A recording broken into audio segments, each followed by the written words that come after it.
Oh, yeah.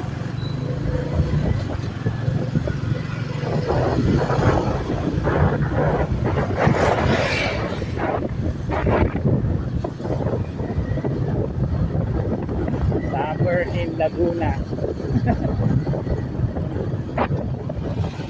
At sa Batangas. Wala naman.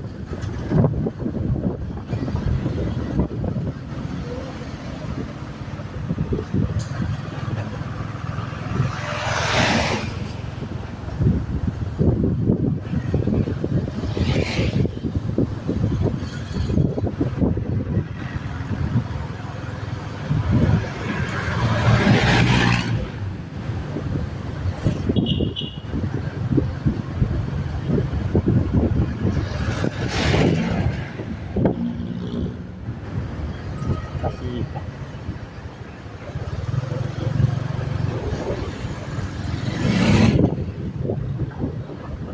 Uy, kaibigan tayo.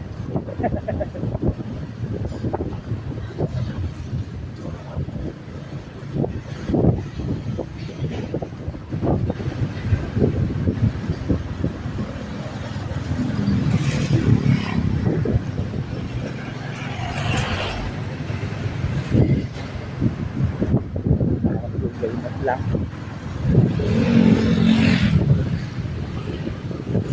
Kala ko tutuloy na yung ulan kanina eh, no? Oo.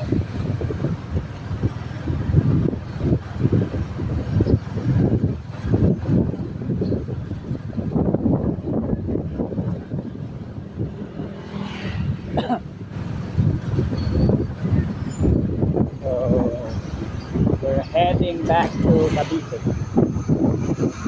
Kailangan na natin naghahanap.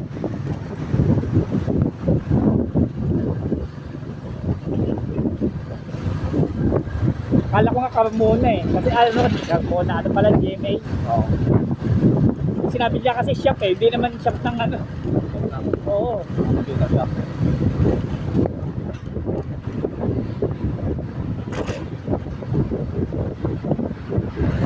Gumama na ng gumama ng shop.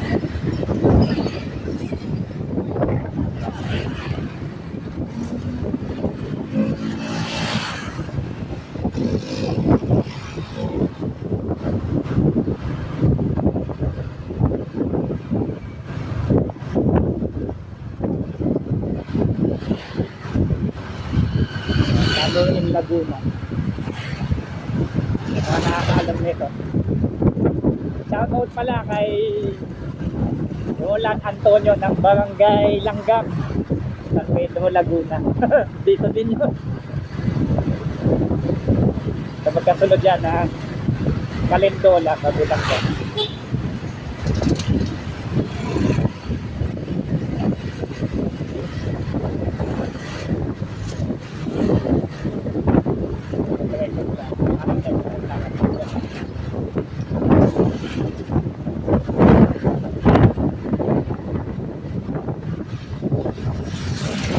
Ito guys ay matagal na naka-schedule. Hindi ko lang pinupunta kasi ito kasi may kasama, lugi kami pag may isa lang yung gagawin. So ibig sabihin marami pa kami dinaanan bago pa kami pumunta dito. Gawa kasi na nag-atay mo ng mga kasabay na biyahe o nagawa para hindi talo na gasolina.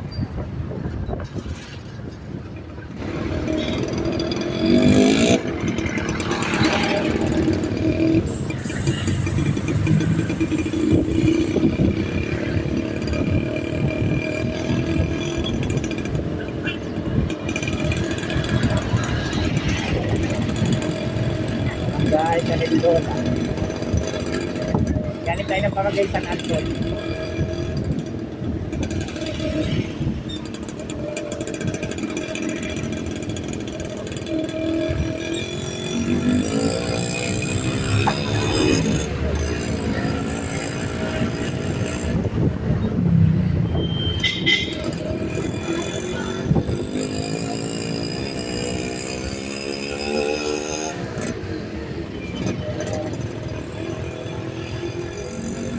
Kaya pagka diniretso nyo papuntang Barangay Langgam, Nakit tayo kapit sa barangay lang yan. Tatawad kayo, Roland Antonio ulit. Barangay lang yan.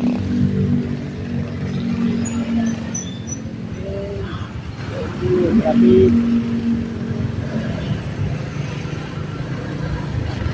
Malapit kasi may SM dito. SM San Pedro.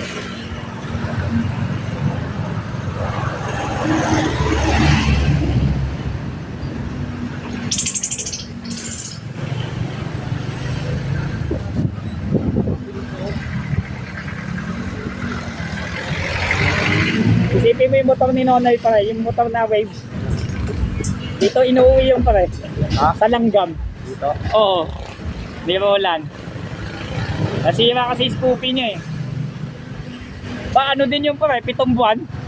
Ha? Oo, palitan kami ng motor. Ano? Salitan kami sa motor. Hindi naman ako makakawit pag hindi siya pumasok eh. Nasa kanya yung motor ko eh. Oo. Pero malinis sa sasakyan niya si Roland. Ano yan? Bagong car wash lagi yan. Saka full tank lagi. Ayaw niya, magalit na galit siya pag ako gumamit, putik-putik eh. Pagdating sa kanya, linis na linis eh. Parang siya naman nagagalit sa siya, parang siya na may-ari ng motor eh. Sabi ko, linisan mo naman.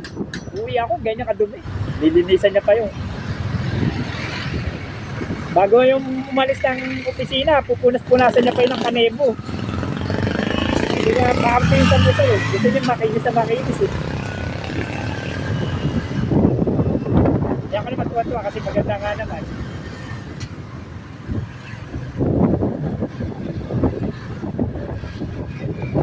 Yung scoopy niya kasi malakas sa gas. Malakas sa gas, buma na yun eh.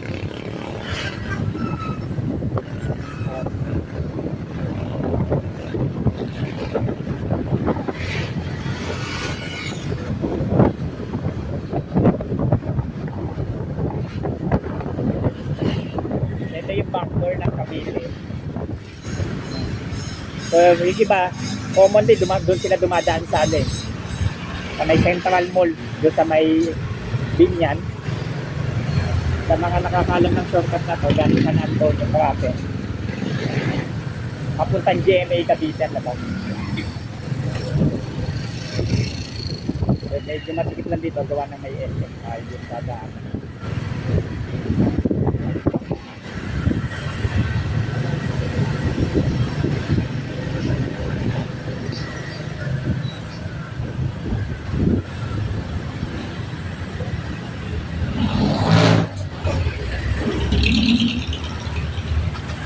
Ay, grabe.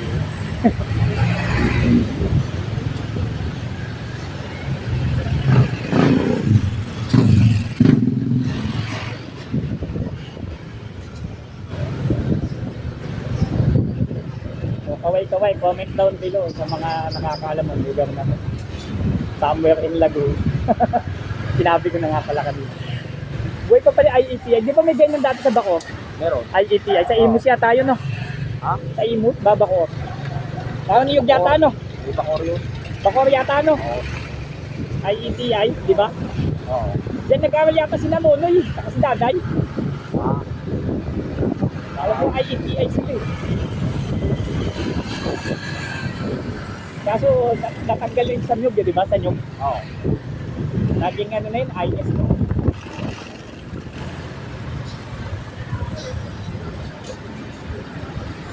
Ay, yan na. So, mission complete. Kasi kaya lang kami unang ang complaint ng client namin doon is palitan daw na susi. Di pinalitan na namin ng susi. So yung pala ay nawala nila yung susi, hindi daw mabuksan. So yung pala ng raso, so nawawala yung susi. So sabihin, take upin namin daw, sira naman yung pan. So pinalitan na rin natin ng pan para wala nang babalikan. Good as din na ulos.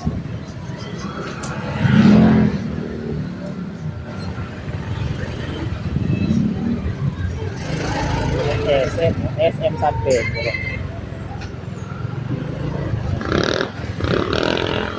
SM San Pedro. Yeah.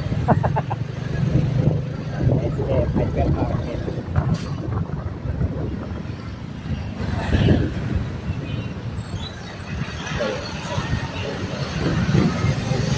So ayan, pagka diniretso to, hindi ka, ano, ayan, yung main road na yun, main thoroughfare, ay papunta kang barangay Langgam.